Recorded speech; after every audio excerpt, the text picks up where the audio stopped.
Today, we're diving into a topic that, carries so much weight and hope and often a lot of quiet worry for so many people.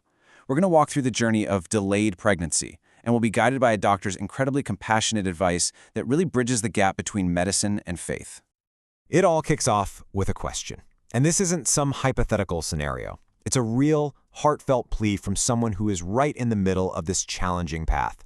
It's a question that I think echoes the uncertainty that so many of you might be feeling. Just listen to this. I've had a delayed pregnancy for 1 year and 3 months. My period is only brown discharge. What is the problem? You can just feel the anxiety in those words, can't you? It's that feeling of not knowing, of being in the dark. That's often the hardest part. So the first piece of advice we get is a dose of reality, but honestly, it's a reassuring one. The doctor put it so well, saying, "I'm not a magician, my daughter." And her point is that answers don't just appear out of thin air. They come from a clear, structured plan. There is a way forward. So if it's not magic, what is it? What is this path? Well, it starts with a standard medical protocol. Think of it like a roadmap, designed to bring clarity where right now there's just confusion. It's all about building a foundation of understanding, step by step. And here it is, the protocol for delayed conception.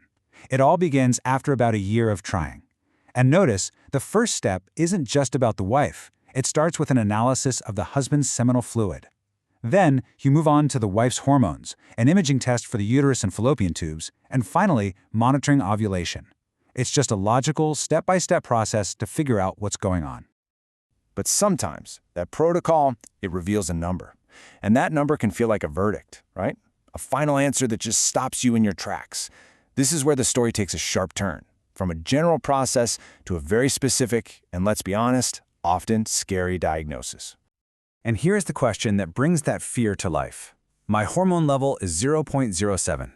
Can a natural pregnancy happen? Wow. This question cuts right to the absolute heart of the matter. What does a number like that even mean for your dreams? 0.07. Just seeing it on the screen like that, you can understand why it feels so definitive, so final.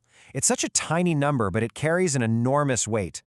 Medically, yes, this number does indicate a very low egg reserve, but, and this is so important, please hear this, a number is not the end of the story. It is a piece of data, it is not your final destiny. And this is where things get really fascinating. You have 2 totally different perspectives on the very same number. On one hand, medicine says the typical minimum for a natural pregnancy is around 0.90, so the chances look low. But then, you have reality. What doctors have actually seen with their own eyes. They've witnessed natural pregnancies with levels of 0.4, 0.5, and even as low as 0.1. So, miracles do happen. And that gap between the textbook and what's possible, it brings us to the second crucial part of this journey. When the numbers look daunting, there is another path, another source of incredible strength. This is about what the doctor calls the believer's weapon, the power of prayer, or dua. The doctor's advice is just filled with such warmth. She says, "God is generous. Pray and make supplication, my daughter." It's this beautiful invitation to shift your focus from the purely clinical to the spiritual, from what can be measured to what is absolutely immeasurable. And the beautiful thing is, this isn't just some vague suggestion to pray more. No, the advice gets very specific. It highlights that there are these golden opportunities, these special times when prayers are believed to be especially powerful and heard.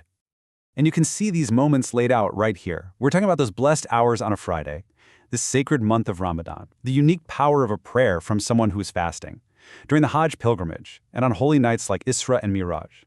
These are like divinely appointed windows of opportunity to connect and to ask. Okay, so knowing when to pray is one thing, but how do you pray when your heart feels that heavy?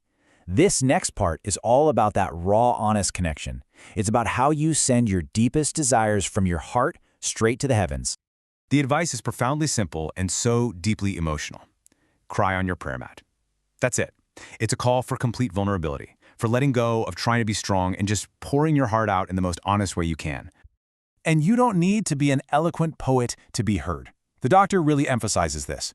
Pray from your heart with simple words. You don't need famous, elaborate prayers. It's sincerity. That's the language that truly matters. Just speak to God directly, as his humble servant. Use the words that are actually in your soul. "Oh Lord, I am tired." I mean, what could possibly be more honest than that? Or simply, "Oh Lord, grant me righteous offspring." It's all about the truth of how you feel, offered with humility. And right here, this is the crucial point that brings everything together. Medicine is absolutely essential. The doctor is a vital means for the cure. But the ultimate healing, the final outcome, that comes from a higher power, the Lord of the worlds. You see, these two paths, they're not fighting each other. They are partners on the very same journey.